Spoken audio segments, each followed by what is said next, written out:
Oke, hari ini ada narasumber baru lagi, yaitu seorang teman dari SMA yang sama dengan saya di Malang, Aldrik Kuswanto, a.k.a. Temon. Jadi mohon maaf kalau saya nanti panggilnya Temon bukan Aldrik, untuk teman-temannya Aldrik. Oke, ini perkenalan dulu, bisa dikenalkan Anda sebenarnya sekolahnya dulu di mana, ya kurang lebih kayak gitulah, kerjaan. Iya, iya. Nama saya Aldri Kuswanto, lahir tanggal 23 September 97. Dulu satu SMA sama Budi. Itu di Waing, di Malang. Di Kolese Santo Yusuf Malang. Itu jurusannya dulu ngambil IPA. Setelah itu saya ngambil kuliah di WM. Itu ngambil jurusan teknologi pangan. Kayak gitu. Perkenalan singkatnya aja. Oke, waktu SMA kenapa kok milih IPA? Waktu itu untuk jurusan IPA atau IPS, dulu saya merasa kalau IPS itu eh, kurang bisa menghafal kayak gitu. Meskipun di IPA kan ada biologi, terutama dulu itu senangnya itu waktu Pak W ada praktikum bikin roket-roket itu loh. Soalnya kayak keren gitu. Oke, oke. Saya lebih suka kayak praktek-praktek kayak gitu. Makanya mikirnya yaudah IPA aja gitu. Ya udah IPA aja. Oke, ada. Iya. Ya udah IPA aja. Alasannya ya, mantap sekali. Terus lanjut ke Universitas Katolik Widya Mandala Surabaya, ambil jurusan Teknologi Pangan. Bisa Iya. dikasih tahu alasan kenapa kok akhirnya milih Teknologi Pangan di WM?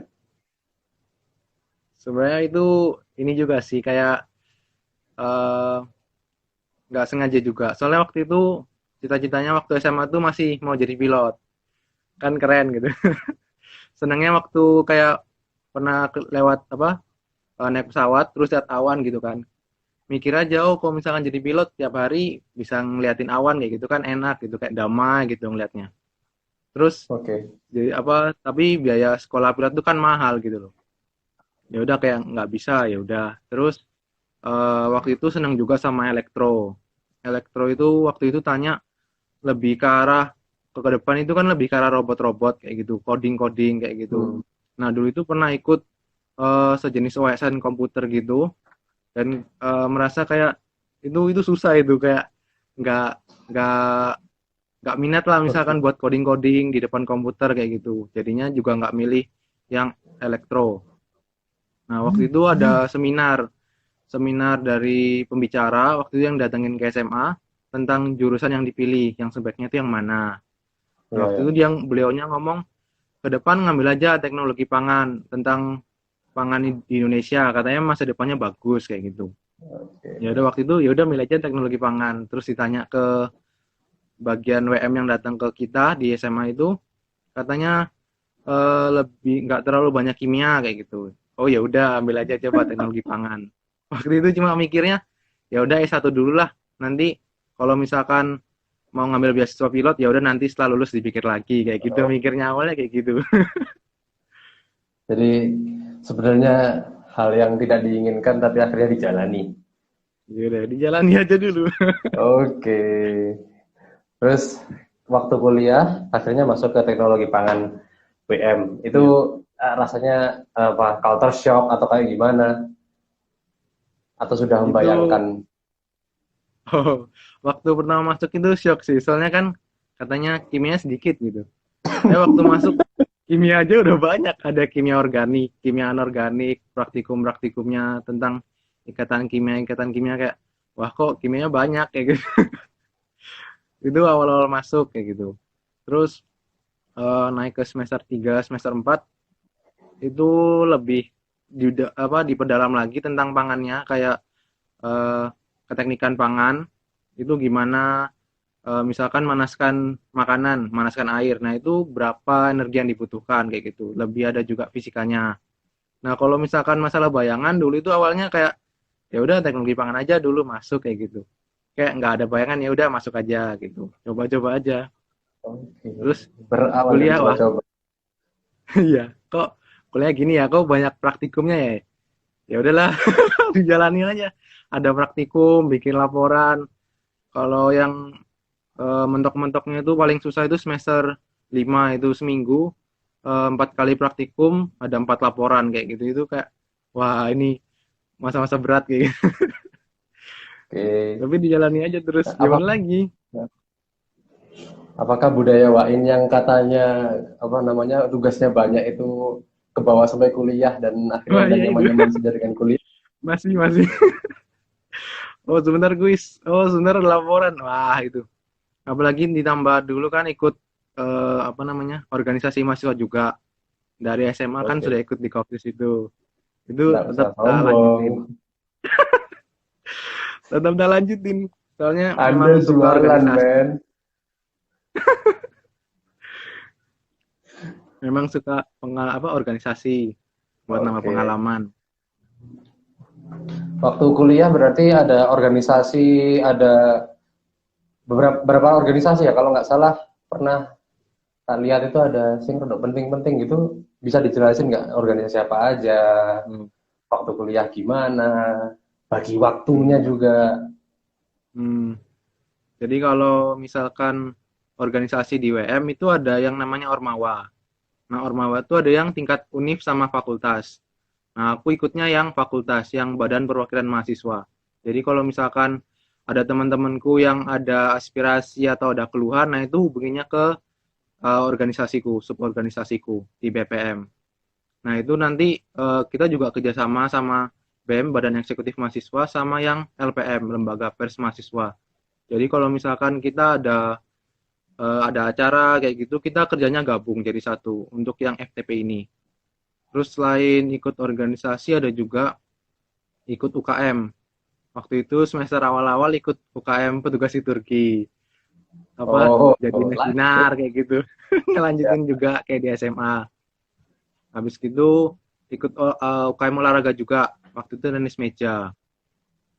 Terus selama kuliah kan banyak laporannya, tugas praktikumnya kayak gitu. Itu sempat anjlok juga sih nilai kuliahnya. Soalnya kan bener-bener diajarin gimana caranya bagi waktu. Kalau misalkan kayak kuliah dari pagi sampai siang, kadang sore. Nah, terus sorenya itu kadang kan menyesuaikan jamnya juga sama yang lain. Biar bisa rapat bareng, itu bisa jam 6 sampai jam 9 kayak gitu. Itu manajemen waktunya benar-benar diuji di situ. Jadi kayak misalkan belum menyelesaikan tugas ya udah begadang. Pulang masih bikin laporan kayak gitu. Itu agak berat di situnya juga. Oke, oke, oke. Terus kalau kamu sendiri kan udah berarti udah lulus dari teknologi pangan ya sekarang ya. Nah, teknologi pangan sendiri ini cocok untuk anak yang suka kayak gimana sih? Misalnya suka masak atau suka apa? Atau anak IPA yang karakternya lebih suka kimia, lebih suka fisika, itu kayak gimana menurut seorang Aldri? Hmm. Kalau kalau misalkan menurut aku mau jurusannya IPA ataupun IPS itu nggak seberapa ngaruh sih sama yang kalau misalkan masuk teknologi pangan. Soalnya nanti ujung-ujungnya nanti penerapannya itu lebih luas. Kayak misalkan IPA-nya mungkin dipakai, oh ikatan kimianya seperti apa. Kalau misalkan formulasinya diubah, nanti ngefek ke makanan itu seperti apa. Nah tapi kalau misalkan IPS kan lebih ke arah sosial kan gitu kan, ada akuntansinya juga. Nah, kalau misalkan nanti udah lulus, kalau misalkan mau berwirausaha, itu yang dulu pernah diajarin waktu IPS itu juga berguna. Terus misalkan waktu waktu mau kerja, mau masuk ke perusahaan, itu kan jadi R&D, jadi QC. Jadi memang eh, luas ya. Kalau misalkan mau jadi marketing di marketing itu juga bisa masuk. Jadi kayak lebih paham, oh untuk produk kita tuh unggulnya tuh seperti apa kayak gitu. Jadi yang IPS kan mungkin lebih jago kan ngomongnya kayak gitu daripada yang IPA kan biasanya orang-orang kayak pendiam kayak gitu. Kalau misalkan mau masak atau suka masak atau enggak itu bebas lagi sih ke anaknya. Cuma mungkin yang masuk itu jangan sampai kayak jijik kayak jijik itulah. Kan ada kan kayak anak-anak sekarang kayak ngolah ikan amis kayak gitu nggak mau megang. Nah itu janganlah kayak gitu. Saya kita juga pasti ke sana kalau di teknologi pangan.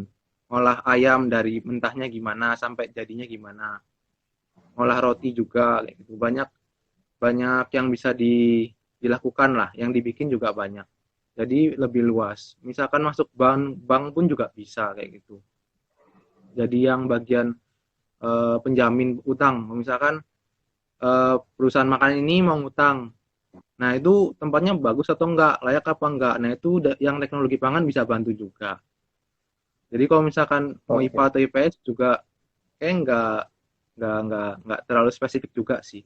Bisa kok dua-duanya masuk.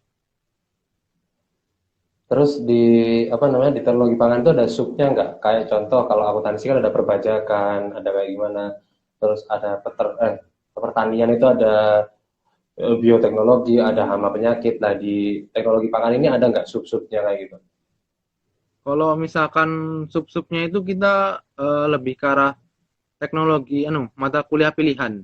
Jadi misalkan Oke. kamu itu lebih tertariknya kemana kayak gitu. Misalkan ada teknologi pengolahan roti dan kue atau lemak dan minyak, roti dan kopi dan coklat atau teknologi pengolahan teh. Jadi spesifiknya ke arah sana.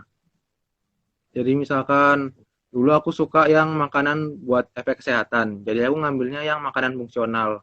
Nah, itu zat-zat apa yang buat kesehatan tuh ngefek kayak gitu. Jadi Oke. lebih ke arah sana penjurusannya. Jadi lebih ke arah Tapi ya kalau apa namanya? hmm, Lanjut, oh lanjut, lanjut, jadi lanjut. kalau misalkan dasar-dasar teknik pangannya itu semua diajarin, cuma nanti di semester-semester terakhir baru kayak penjurusan mau makanan yang mana yang kamu ingin lebih dalam kayak gitu. Ingin tahu lebih dalam kayak gitu. Oke. Kalau Anda sendiri ambil apa waktu itu? Waktu itu untuk semester semester pertama kan kurang ngerti ya kayak yaudah ikut aja mata kuliah ini. Oh, kata kelas yang gampang apa kayak gitu. Oke. Waktu itu ngambil kayak Realistis. teknologi pengolahan teh kayak gitu. Teknologi pengolahan teh, terus kopi dan coklat, terus ngambil juga makanan fungsional yang tadi itu. Sama yang terakhir-terakhir ada mata kuliah baru itu ngambil teknologi pengolahan kuliner. Sama yang baru itu bakery, cuma bakery dan pastry cuma nggak ikut soalnya udah ngambil roti kue dan nggak udah waktu itu nggak sesuai jamnya. Padahal pengen ikut kayak gitu. Oke, oke.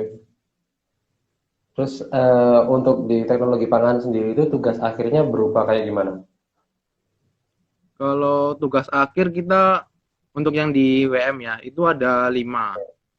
Jadi kalau misalkan di semester, kalau dulu saya semester 5 itu ada yang namanya praktek kerja. Jadi ke perusahaan mana, pabrik pengolahan makanan apa, nanti itu kita ngajukan boleh nggak datang ke sana kayak gitu. Nanti kita anggapannya magang di sana kurang lebih eh, 2 minggu sampai 1 bulan, tergantung perusahaannya juga. Disesuaikan sama jam kuliah juga. Nah itu yang pertama. Lalu yang kedua itu ada yang namanya seminar, seminar ilmiah. Jadi kita diminta ngasih topik apa yang pengen kamu dalami kayak gitu.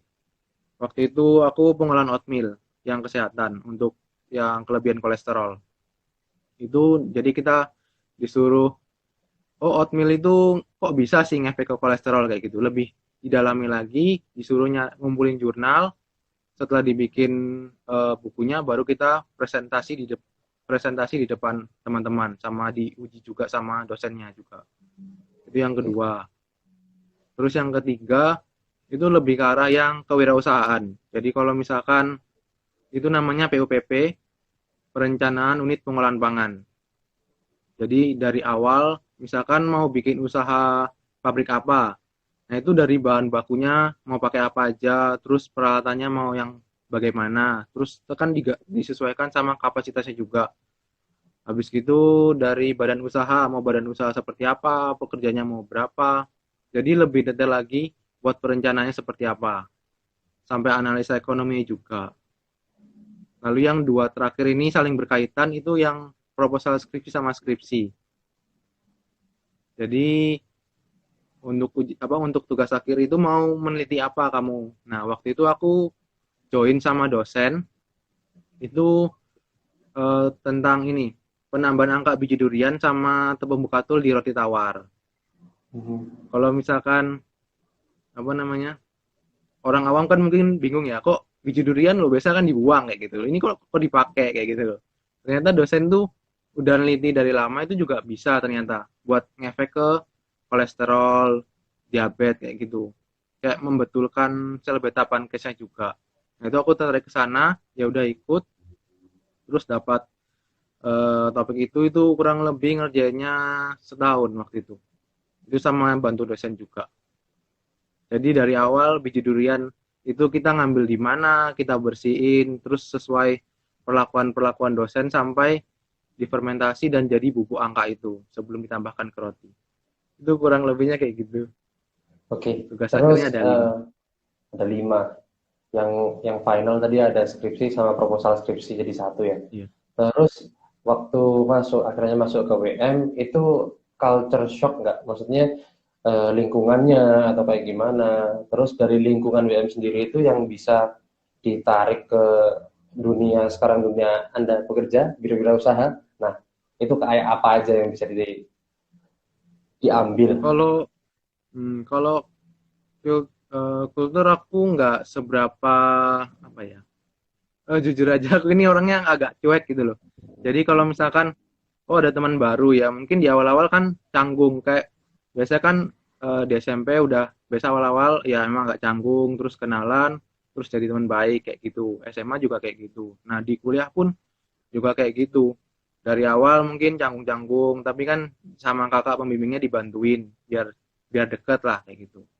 Nanti misalkan dunia kerja pun juga kayak gitu. Jadi eh, bisa lebih terbiasa aja lah. Masa udah SMP, SMA, kuliah, teman-teman baru terus, masa nggak bisa.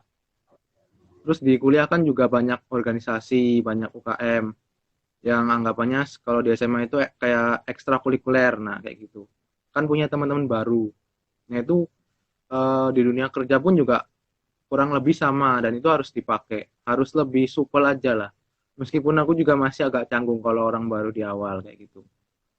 Terus misalkan tadi maaf yang kedua apa ya, Bud? Apa? Pertanyaan yang kedua.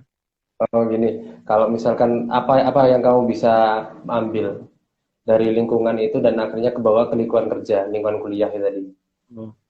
Kalau misalkan lingkungan waktu kuliah, kan aku lebih sering habiskan waktu di organisasi. Jadi dari pertama masuk panitia lepas kayak gitu, terus jadi anggapannya pengurus ormawa, sampai jadi pengawas di terakhir-terakhir kayak gitu. Itu menurutku itu hampir sama kayak dunia kerja. Jadi kayak eh, apa ya, versi mininya kehidupan lah menurut aku kayak gitu. Soalnya kalau misalkan di awal kan kita masuk jadi panitia lepas, kita nggak ngerti apa-apa, sama kayak kita kerja awal kita juga masuk nggak ngerti apa-apa. Nah waktu jadi panitia lepas, kamu misalkan sama kakak tingkatmu sama yang koordinatormu itu dikasih tugas, dikasih apa, nah itu kamu komit nggak ngerjainnya, kamu kerjanya sungguh-sungguh apa enggak.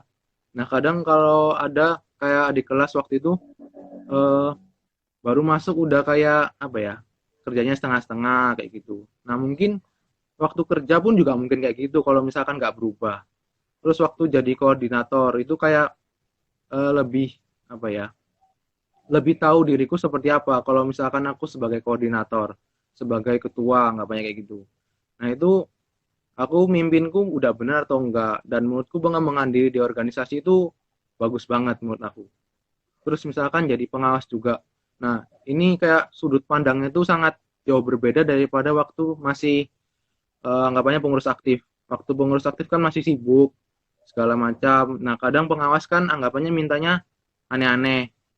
Nah padahal kalau dari sudut pengawas itu kan anggapannya mereka lebih berpengalaman, kayak lebih ngerti situasinya. Nah itu kayak bisa nggak pengawas sama yang koordinator itu saling connect lah, berhubungan. Kalau misalkan di kerjaan pun kayak gitu, misalkan jadi supervisor R&D misalkan yang pengembangan produk. Kadang teman-temanku bilang yang manajernya atau yang ownernya mintanya kayak gini gini gini, gak masuk akal kayak gitu-gitu. Nah kan sama kayak eh, komunikasinya gimana? Bisa nggak anggapannya owner itu ngomonginnya baik atau enggak, terus cara koordinasinya gimana, bagus apa enggak.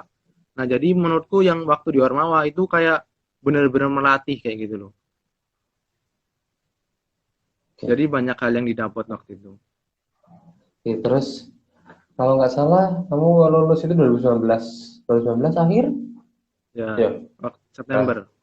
September 2019. Terus lanjut ke kerja. Nah, waktu kerja Ya. ini eh, kerja emang menargetkan aku harus jadi sesuatu jadi ini atau kayak gimana? Oh, waktu itu jadi aku ini kayak ya udahlah, jalan aja lah gitu. Pokoknya habis lulus mungkin kayak kebanyakan orang mikirnya habis lulus kuliah kerja, habis kerja ngumpulin modal berbisnis sendiri kan mungkin kayak gitu kan. Nah, waktu itu aku juga mikir kayak gitu. Ya udah lulus, udah selesai nih, udah selesai kuliah nih. Ya udah cari kerja waktu itu, nyari lowongan di Expo Karir kayak gitu-gitu. Nah, terus ya udah interview, terus minggu depannya setelah wisuda itu puji Tuhan keterima di perusahaan kaos lah waktu itu ya. Ya, Tapi waktu itu agak menyimpang dikit jadi tim kreatif marketing. Jadi oke. nggak terlalu fokus sama yang kuliahku. Jadi waktu di perusahaan itu di kerjanya ada dua, dokumen kontrol sama tim kreatif marketing. Cuma waktu itu perusahaan melihat mungkin aku lebih bagusnya di tim kreatif marketing. Mungkin karena waktu itu divisi baru juga, jadi itu ngurusin seperti event-event, misalkan buka stand di mall. Nah itu kan hubungan sama orang luar juga. Jadi agak menyimpang sedikit. Cuma kalau misalkan waktu nawarinya pun aku lebih bisa jelasin, oh udah kita loh nggak pakai warna yang kayak orang-orang bilang tekstil lah kayak gitu, itu enggak, kita udah teruji keamanannya kayak gitu. Mungkin unggulan yang dipakai waktu ilmu waktu kuliah dipakainya di situ waktu kerja itu.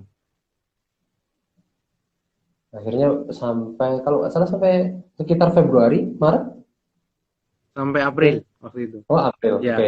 Sampai April jadi kreatif marketing dan juga banyak snapgram Anda masak-masak setiap Iya. weekend Itu juga itu dipakai jadi waktu performer, kuliah. ya kan lebih ke arah situ juga ketika kreatif marketing jadi modelnya kayak chef-chef ya, chef-chef handal Ya. meskipun tidak handal sekali. Terus sekarang kalau nggak salah sudah masuk ke dunia wira swasta atau wirausaha. Iya. Nah, itu lebih jadi co-founder. Sebenarnya juga bisa dibilang founder dari Take One Chef Mentok. Ini gimana ini? Ceritanya bisa bikin produk dan apa motivasinya bikin produk dan kalau bisa filosofi namanya juga bisa dijelasin secara singkat Oh aja. iya. Jadi untuk pertama dulu kan mamaku itu ada jualan tekwan di Kalimantan. Nah, waktu itu sebelum pindah ke Surabaya. Nah, setelah pindah ke Surabaya itu anggapannya aku cuma bantuin bikin kemasannya nanti seperti apa, desain-desain juga. Nah, itu aku bikinkan kemasnya seperti ini. Nah, terus sama aku jualin. Nah, tapi lama-lama kan waktunya terbatas kayak gitu. Jadi sempat terhenti juga. Terus sama aku ngerasa ini loh mahal kayak gitu loh. Ikan tenggiri aja udah berapa, tulang sama kepala ekornya tuh udah dibuang itu nggak dipakai, anggapannya harganya udah kebuang separuh kayak gitu. Jadinya berpikirnya nggak dilanjutin. Nah, waktu udah resign itu, aku mikirnya malah itu sebagai peluang karena di Surabaya anggapannya taekwondo kan jarang lah di Surabaya itu. Ya paling ada 2 atau 3 saingan lah yang terkenal di sana. Nah, terus kan orang-orang itu masih kurang tahu taekwondo itu makanya seperti apa sih. Taunya kan cuma pempek kebanyakan kayak gitu. Nah, makanya aku berpikir, nah itu kan sebagai peluang kayak gitu. Ya udah aku coba formulasinya juga tak minta dari mamaku, tak hitung-hitung modalnya sekian, terus harga jualnya sekian. Dan aku bilang ini masih masih oke kok buat dijalankan kayak gitu. Terus akhirnya diserusin kayak minta tolong waktu itu kayak kebetulan juga sih ada temen yang minat video fotografer makanan jadi minta tolong juga jadi benar-benar diserusin nggak cuma asal foto kayak gitu. Oke. Apalagi Bud? Kenapa kok namanya mentok? Oh iya. Itu juga. Jadi awalnya aku juga bingung, kenapa namanya harus mentok gitu. Ternyata itu ada filosofinya juga katanya. Kata mama aku itu mentok itu artinya kayak apa ya? Kan bebek kan ya. Ya, Aku masih agak bingung juga sih kayak bebekin orang. Aku juga ngerti. Pokoknya intinya supaya orang itu eh, beli lagi produk yang kita kayak gitu. ya. Filosofinya Sugesti kayak ya, lebih ke iya. sugesti ya, filosofi yang berujung sugesti. Oke, oke, oke. Heeh. Sekarang berarti kesibukan lebih di Taekwondo ini lagi ya, Iya. lebih banyak kesibukan di Taekwondo. Iya, Terus, jadi kayak apa? Kan merintis kan ya. Jadi oke, kalau misalkan dari awal itu formulasinya biar bagus seperti apa. Terus lebih ke arah pengembangan produk juga. Tapi ini lebih apa ya? Lebih individu lah, nggak tergantung perusahaan kalau misalkan kerja di perusahaan. Jadi benar-benar lebih sibuk ke arah situ sih. Sama kalau misalkan usaha sendiri kan lebih apa ya? Bidang yang harus dipelajari itu lebih banyak. Kalau misalkan kerja di perusahaan kan misalkan bagian pengembangan produk, ya udah bagian itu aja. Oh, bagian marketing, ya udah marketing aja. Nah, tapi kalau misalkan usaha sendiri, berwirausaha, aku memang merasa, wih ini beda dunia, beda banget lah, nggak kayak gitu. Misalkan kerja sendiri tuh kayak, oke lah, produknya udah selesai lah, formulasinya selesai, nanti kemasnya kayak gini-gini. Nah, waktu itu kemasannya tuh kayak apa, marketingnya tuh mau seperti apa. Nah, itu harus dipikir lagi sendiri, harus cari tahu ilmunya seperti apa. Lalu digital marketingnya itu kalau yang sekarang kan yang prospek ke depan kan online kan ya, digital ya. marketing, apalagi waktu COVID gini. Nah itu kan harus belajar juga kayak gitu. Nggak semuanya waktu kuliah tuh dikasih tahu kayak gitu. Harus belajar lagi apa biar followernya banyak seperti apa, konten yang menarik apa customer tuh seperti apa. Lalu lebih mikirin lagi kayak oh pengirimannya mau seperti apa kayak gitu. Jadi lebih banyak hal yang harus dipelajari lagi kalau misalkan berwirausaha kayak gitu. Berarti ini sudah fix jadi wirausahawan. Ke Amin. depan jadi wirausahawan. Jadi terus ini kan sekarang udah banyak yang WFH, anak-anak juga banyak yang malas-malasan kalau disuruh lihat dosennya berbicara di depan laptop, Ya, uh, mungkin dia sambil mabar, sambil apa. Nah, itu sebenarnya apa sih yang seorang temon dapatkan ketika dari dosen itu sebenarnya apa sih? Kenapa kita harus dengerin dosen sih? Sebenarnya kayak gitu. Apa yang Anda dapatkan dari situ? kalau menurut aku, kalau misalkan yang WFH, kuliah online, kalian nggak dengerin, aku merasakan itu lebih rugi lagi yang kayak gitu-gitu itu. Malah mabar sendiri, nggak dengerin dosennya. Kalau misalkan kayak aku kuliah dulu ada namanya gizi pangan ya. Itu kan anggapannya udah agak sulit lah aku bilang kayak gitu. Tentang karbohidrat, protein, metabolisme dalam tubuh itu kayak gimana. Nah itu kan aku kayak kurang minat kayak gitu. Anggapannya ini loh, apa ya, sulit gitu loh. Nah tapi kalau misalkan tambah udah COVID, habis gitu kuliahnya di rumah, nggak bisa apa, anggapannya sulit komunikasinya, tambah males-malesan lagi. Itu aku merasa kayak rugi sendiri kayak gitu. Bahkan kalau misalkan setelah lulus dan ternyata aku memang menekuni tentang bidang makanan, catatan-catatan itu tak bukain lagi. Nah, dosen tuh dulu ngomongnya apa kayak gitu. Nah, kalau misalkan waktu kuliah kalian nggak dengerin sekarang, mungkin suatu saat kalian akan menyesal karena nggak mendengarkan dosen. Aku mikirnya kayak gitu. Oke, itu di semua tingkatan sekolah ya, entah SMA, entah kuliah ya. Ya, Jadi sebenarnya dosen itu hanya memberi pesan-pesan. Entah bergunanya kapan kita juga nggak tahu. ya nggak tahu. Terus ini lebih motivasinya, kata-kata motivasi dari seorang Aldri Kuswanto yang bisa disampaikan ke teman-teman yang mungkin yang SMA, mungkin yang sedang menjalani kuliah, apalagi kuliah di teknologi pangan, itu kayak gimana? Hmm. Untuk motivasi, menurut aku apa ya? Kalau bisa semenjak muda kalian harus punya target. Ke depan itu mau seperti apa? Kalau bisa ya waktu lulus 2 tahun ke depan, 5 tahun ke depan atau pokoknya jangka panjang mau seperti apa. Soalnya kalau misalkan aku dulu kan ya kayak tak bilang tadi, ya udah jalanin aja masuk IPA, terus ya udahlah coba dulu jurusan pangan, habis itu nanti pilot. Nah, aku kayak soalnya kayak mikirnya apa ya, hidup itu hari ini sama ke depan tuh mau seperti apa, tapi nggak mikirnya tuh nggak jauh-jauh banget. Dan aku agak menyesal di sana kayak gitu. Kalau bisa dari muda kalian tuh udah mikir, aku mau jadi apa? Kalau misalkan aku bekerja sebagai profesional, aku mau bekerja sebagai apa? Mungkin yang sesuai sama passionku, tapi yang tentunya harus menghasilkan. Jangan sampai cuma sebagai hobi aja. Pokoknya jangka panjang tuh harus dipikirkan benar-benar. Habis gitu, eh, kalau misalkan sudah menentukan jurusan, kuliah yang benar-benar dah dicatetin semua, disimpan. Siapa tahu nanti di masa depan kan butuh, makanya jangan dibuang kayak gitu loh. Kadang kan ada yang, oh udah selesai, kasih aja gitu orang siapa. Nah itu mungkin ilmunya kan bakal butuh, kalau enggak ya sia-sia aja kuliah gitu loh. Kan harus nyari lagi ke, mungkin bisa sih nyari jurnal-jurnal lagi, nyari di Google ilmunya seperti apa. Tapi kan butuh waktu lagi, mending disimpan aja. Kalau misalkan sudah dapat dari dosen itu. Terus selain itu juga harus mau belajar. Mungkin ada yang mikir, oh aku udah kuliah, udah cukup dalam ilmuku kayak gitu. Padahal itu belum. Kalau misalkan udah selesai kuliah, itu anggapannya sebagai dasar aja, sebagai pengenalan aja. Kalau misalkan sudah selesai, itu pun kan harus belajar lagi. Entah ikut itu mau memperdalam lagi, mau S2 atau S3, ataupun misalkan mau berusaha. Nah, itu kan harus mau belajar. Pokoknya intinya mau belajar kayak gitu.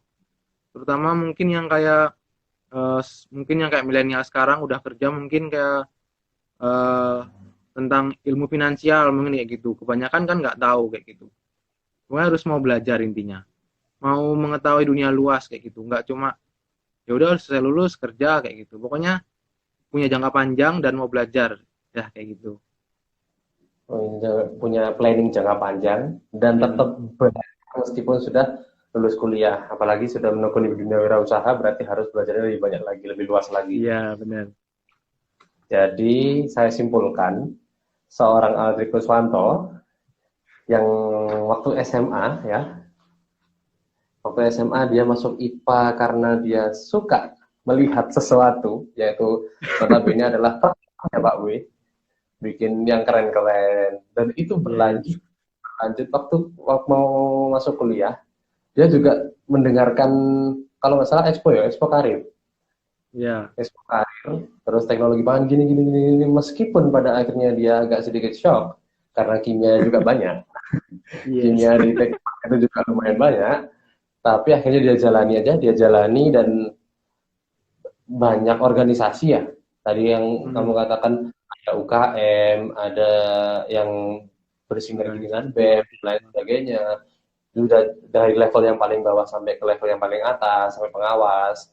Dan akhirnya dari situ juga bisa merepresentasikan dunia usaha dan dunia secara real daripada daripada yang sekarang kamu ini, yang kamu jalani juga. Kita kalau ke quality control berarti ya pengawasnya pengawasan kan, Ya, kita bisa lihat pengawasan, dan Tekpang sendiri juga ilmunya sebenarnya luas, bisa masuk ke mm, bank, bisa masuk ke apa, bisa masuk ke apa, entah pun ilmu itu tidak diaplikasikan, akhirnya juga bisa diwirausahakan seperti Anda, akhirnya juga oh gini gini gini gini, dan ketika event itu ketika Tech One ini laku dan kamu pun bisa mendefense produkmu, oh, produkku sehat karena kayak gini, kayak gini, kayak gini, kayak gini, kayak ini, dengan ilmu yang ada di teknologi pangan, itu juga suatu suatu ilmu yang nggak bisa diambil dibawa ketika kamu juga nggak masuk teknologi pangan kan kayak gitu. Terus apakah ini pertanyaan terakhir sebenarnya, apakah masih minat ke pilot? oh ya, itu waktu itu apa ya? Waktu semester terakhir-terakhir kuliah itu mikir lagi beneran mau jadi pilot dah. Terus aku mikir sendiri kalau misalkan aku jadi pilot, kayaknya kayak monoton gitu loh. Kerjanya di apa pagi naik pesawat, saya malam pulang lagi. Kayak akhirnya mikir lagi, wah kayaknya nggak jadi deh, nggak jadi pilot dah, batal. Akhirnya akhirnya tidak jadi pilot, Bu. Iya. Terus akhirnya sekarang berarti udah off dari kerjaan, udah off dari kerjaan yang kreatif marketing karena juga corona ya. Waktu corona kan Ya, kamu sempat cerita juga waktu corona ada ya obstacle lah satu dua. Ini juga susah susah jadi show performer lagi, makanya ya berlanjut sekarang fokus ke wirausaha jualan ya. tekwan.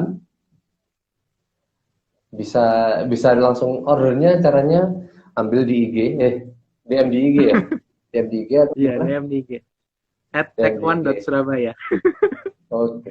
Tekwan Nanti bisa Surabaya. dilihat produknya di situ. Dia sudah jadi pelopor Tekwan Surabaya.